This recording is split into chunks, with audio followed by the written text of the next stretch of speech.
जो सरकार अपने दिन बताने लगे, समझ लो ये 400 दिन बाद सरकार रुकने वाली नहीं है। अब तो 399 दिन बचे हैं। तेलंगाना में सफाया हो रहा है बीजेपी का, तो उत्तर प्रदेश भी पीछे नहीं रहेगा।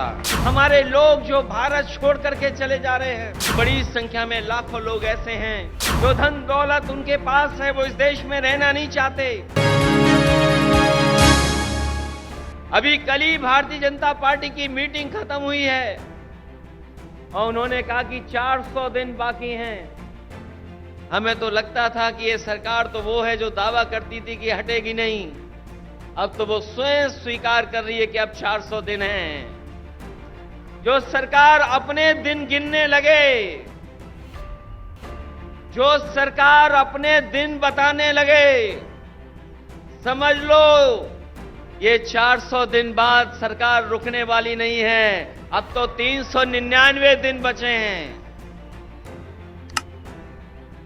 और जैसा कि भारतीय जनता पार्टी का समय समय पर जो बुनियादी मुद्दे हैं कि महंगाई कैसे कम हो, बेरोजगारी कैसे कम हो, हमारे लोग जो भारत छोड़ करके चले जा रहे हैं, कुछ लोग तो अपनी खुशहाली के लिए जा रहे हैं, लेकिन बड़ी संख्या में लाखों लोग ऐसे हैं जो धन दौलत उनके पास है, वो इस देश में रहना नहीं चाहते, क्योंकि ये सरकार उनको रहना नहीं देना चाहती। इनके पास बुनियादी ठोस मुद्दे जो किसान की जरूरत के वो नहीं पूरे कर रहे हैं। आपको सबको याद होगा, यही बीजेपी के लोगों ने कहा कि हम किसानों की आय 2022 तक दोगुनी कर देंगे, किसान की आमदनी दुगनी हो जाएगी। हालांकि 2023 शुरू हो गया है, लेकिन मुझे तो ये लगता है किसान की तकलीफ और परेशानी को देख करके इन भारतीय जनता पार्टी के लोगों का 2022 अभी खत्म नहीं होगा, इनका 22 खत्म नहीं होगा।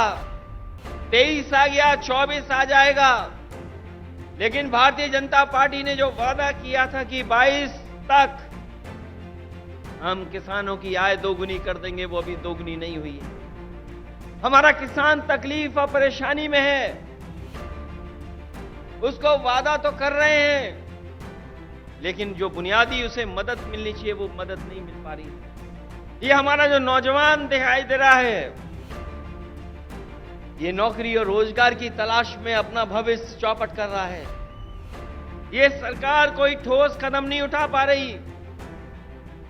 आपका प्रदेश में तो सरकार है जहां मुख्यमंत्री काम कर रहे हैं, लेकिन हम तो अपने प्रदेश में देखते हैं जहां पर बड़े पैमाने पर बेरोजगारी है। जैसे ही चुनाव आ गया है, इन्होंने तय कर लिया है कि जगह जगह इन्वेस्टमेंट मीट करेंगे और इन्वेस्टमेंट मीट के बहाने लोगों को धोखा देंगे। ये प्रचार के माध्यम से धोखा देना चाहते हैं।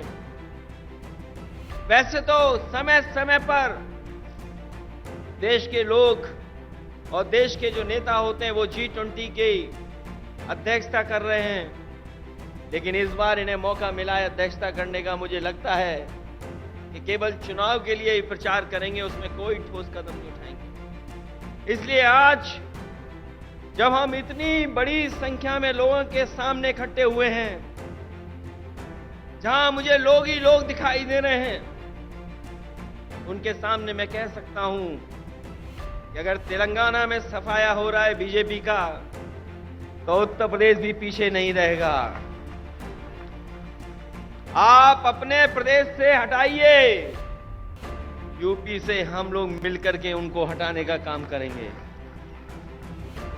हम यूपी वाले यही जानते हैं कि जिन्हें प्रधानमंत्री बनना है वो उत्तर प्रदेश जरूर आते हैं। इसीलिए आपने देखा होगा गुजरात से उत्तर प्रदेश आए। अगर गुजरात से प्रधानमंत्री बन सकते होते तो शायद गुजरात को नहीं छोड़ते, लेकिन उत्तर प्रदेश के साथ जो धोखा हुआ है उसकी आप कल्पना नहीं कर सकते। मां गंगा हमारी पूजा का, हमारी आस्था का, हमारी संस्कृति की स्थान है।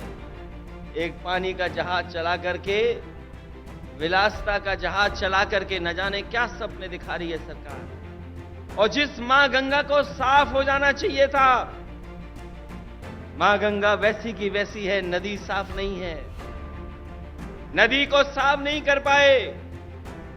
मुझे खुशी है इस बात की कि जब मैं मुख्यमंत्री था उस समय आपके मुख्यमंत्री जी ने एक फैसला लिया था कि यहां पर किसानों के खेत तक और घरों में पानी पीने का कैसे इंतजाम किया जाए। वो जो इंटीग्रेटेड इरिगेशन सिस्टम का आपने शुरुआत की, मैं आपको बधाई देता हूं और जनता को भी बधाई देता हूं, उनका धन्यवाद देता हूं कि आपके प्रदेश से शुरू हुई योजना जहां पर खेत को पानी, घर में पानी का इंतजाम किया, वही तो भारत सरकार नकल कर रही है। जो आज भारत सरकार नकल कर रही है वो कहीं ना कहीं आपकी देन है। जिस सरकार ने एक उदाहरण पेश किया हो, और न केवल इरिगेशन में और भी क्षेत्रों में, मैं ऐसे सरकार के लोगों को बधाई देता हूं और खासकर मुख्यमंत्री जी को बधाई देता हूं।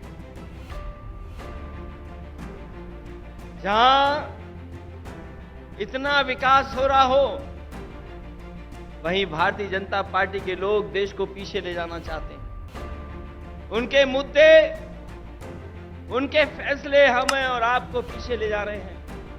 इसलिए आज जरूरत है प्रोग्रेसिव नेताओं की, प्रोग्रेसिव सरकारों की। और मुझे उम्मीद है कि जिस तरीके से भारतीय जनता पार्टी ने देश को पीछे कर दिया है हर चीज में, हम सब मिलकर के जो मंच पर बैठे हैं और प्रदेशों में भी हैं, जो साथ मिलकर के काम करेंगे तो देश को एक नई सरकार भी और नए तरह का एक प्रोग्रेसिव एजेंडा देकर के देश को आगे ले जाने का काम करेंगे।